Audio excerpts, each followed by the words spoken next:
Assalamualaikum warahmatullahi wabarakatuh. Pada kesempatan kali ini, kami dari kelompok 9 akan membahas materi mengenai semantik. Kelompok kami terdiri dari saya sendiri, Arizal Krisdianto, Cindra Aninda Kinasih, Siti Raihani Fesya, Umaidatul Hakikoh, dan Alia Pilih Apriska.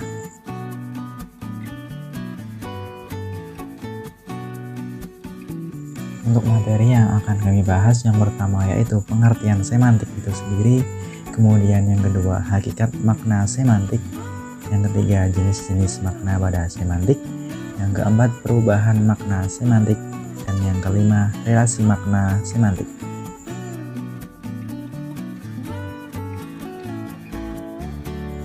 Untuk yang pertama yaitu pengertian semantik.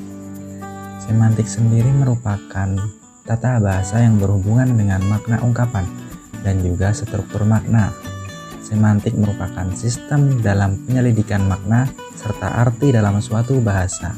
Jadi, secara sederhana, semantik berarti ilmu yang mempelajari makna sebuah kata. Istilah semantik lebih umum digunakan dalam studi linguistik karena istilah-istilah lainnya memiliki objek yang cukup luas.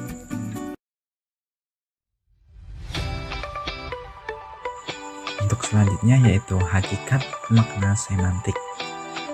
Untuk maknanya merupakan hubungan abstrak antara kata sebagai simbol dengan objek atau konsep yang ditunjuk, atau bisa disebut dengan ketidaksepadaan antara bahasa dan alam di luar bahasa, atau antara ujaran dan semua hal yang ditunjukkannya. Sedangkan menurut De Saussure, setiap tanda linguistik atau tanda bahasa sendiri terdiri dari dua komponen, yaitu yang pertama komponen signifikan atau bisa disebut dengan komponen yang mengartikan. Wujudnya dapat berupa runtutan bunyi. Kemudian yang kedua adalah komponen signifie atau bisa disebut dengan yang diartikan. Wujudnya dapat berupa pengertian atau sebuah konsep. Untuk selanjutnya yaitu jenis-jenis makna semantik. Yang pertama ada leksikal. Leksikal sendiri merupakan bidang semantik yang meneliti makna-makna leksikal dengan menurut pada asas-asas dinamis leksikologis. Untuk contohnya misalnya pada kata tikus. Secara makna leksikal, maka kata tersebut berarti hewan pengerat. Untuk yang kedua yaitu gramatikal. Gramatikal merupakan makna yang hadir sebagai adanya akibat dari proses gramatikal, seperti proses afiksasi, proses reduplikasi, dan proses komposisi. Untuk contohnya yaitu pada kata tikus kantor, yang dapat berarti orang yang melakukan korupsi. Untuk yang ketiga yaitu denotasi.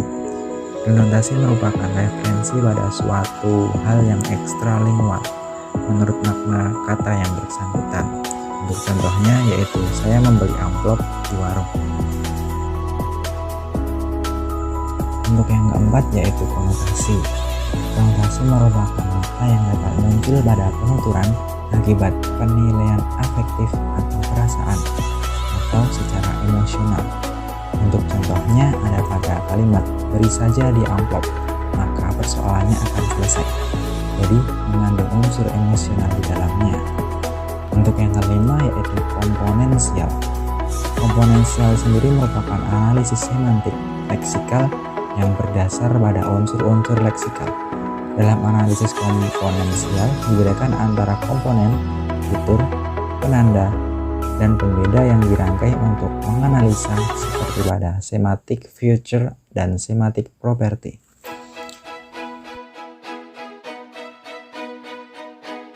Untuk jenis makna yang terakhir yaitu kontekstual. Kontekstual sendiri merupakan makna kata yang sesuai dengan pemakaiannya.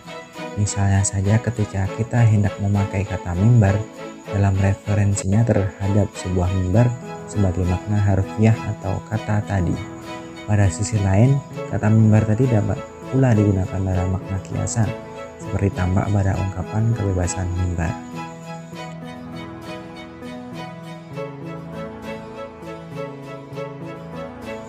Untuk selanjutnya yaitu perubahan makna semantik. Ada 7 perubahan makna semantik, diantaranya itu peyorasi, ameliorasi, meluas, menyempit, sinestesia, asosiasi, dan apelativa. Berikut pengertian dari jenis-jenis perubahan makna tersebut. Yang pertama yaitu peyorasi. Peyorasi merupakan perubahan nilai rasa makna menjadi lebih rendah dari yang sebelumnya. Peyorasi menggunakan kata yang merendahkan atau lebih kasar. Kemudian yang kedua ada ameliorasi.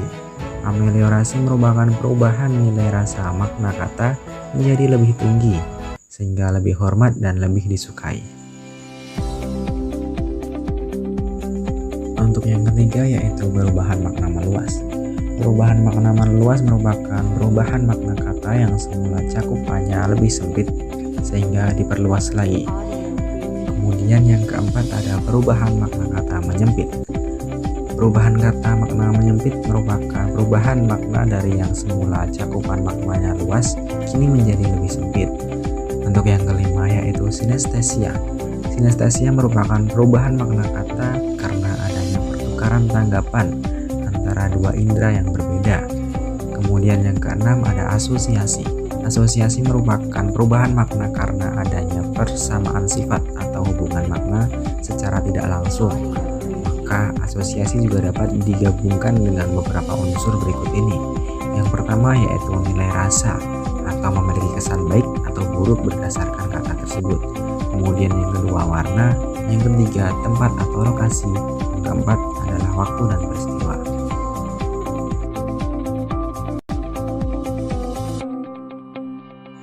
Untuk perubahan makna semantik yang terakhir yaitu apelativa.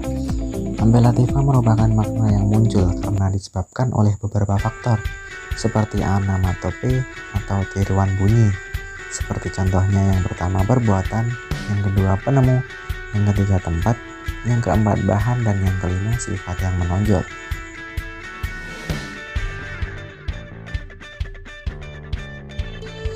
Untuk selanjutnya yaitu relasi makna semantik. Yang pertama ada sinonim, yang kedua antonim, yang ketiga polisemi, yang keempat homonim, yang kelima hiponim, dan yang keenam ambiguitas.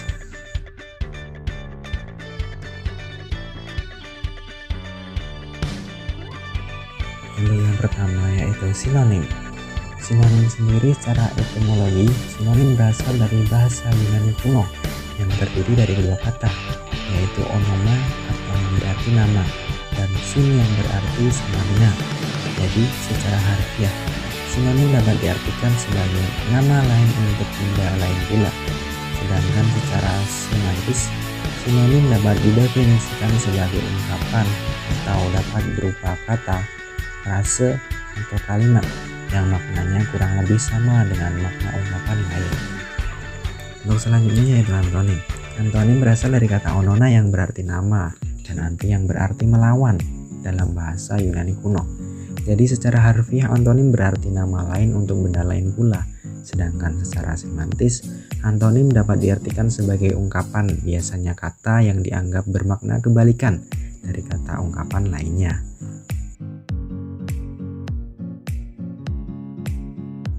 Untuk selanjutnya yaitu polisemi. Polisemi sendiri merupakan suatu bahasa yang terutama pada kata atau frasenya yang memiliki makna lebih dari satu. Polisemi sendiri dapat terjadi karena faktor gramatikal, faktor leksikal, faktor pengaruh bahasa asing, faktor pemakai bahasa, dan faktor keterbukaan bahasa.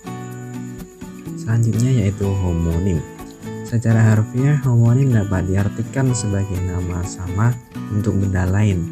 Jadi secara semantis dapat didefinisikan sebagai ungkapan, kata, frase, atau kalimat yang bentuknya sama dengan suatu ungkapan lain, tetapi berbeda makna.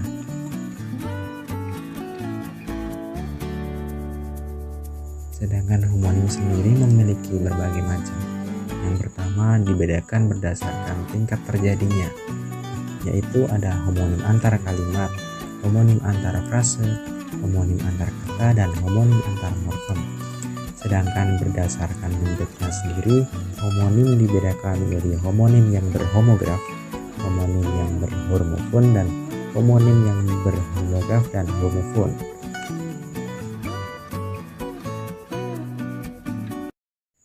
Untuk selanjutnya yaitu hiponim. Hiponim berasal dari kata onama yang berarti nama dan hipo yang berarti di bawah. Jadi secara harfiah hiponim dapat diartikan sebagai nama yang termasuk di bawah nama lain. Secara semantik sendiri, hiponim dapat didefinisikan sebagai ungkapan, kata, frase, atau kalimat yang maknanya dianggap merupakan bagian dari makna ungkapan lain. Untuk selanjutnya yaitu ambiguitas. Ambiguitas berasal dari kata ambiguity yang berarti konstruksi, sehingga dapat ditafsirkan sebagai lebih dari satu arti. Ada 3 bentuk utama pada ambiguitas sendiri. Yang pertama, ambiguitas pada tingkat fonetik, kemudian ambiguitas pada tingkat gramatikal, kemudian ambiguitas pada tingkat leksikal. Kemudian dari sisi bahasa, ambiguitas sendiri terjadi karena beberapa hal. Yang pertama, karena sifat kata atau kalimat yang bersifat umum, kemudian ketidakjelasan konteks, kemudian batas makna yang relatif atau tidak mutlak, dan yang terakhir rujukan yang berupa konsep atau abstrak. Sekian penyampaian materi dari kelompok kami mengenai materi semantik. Apabila ada kesalahan dalam penyampaian kata atau materi, kami mohon maaf. Semoga ilmunya dapat bermanfaat bagi teman-teman semuanya. Terima kasih atas perhatiannya. Sekian dari kami. Wassalamualaikum warahmatullahi wabarakatuh.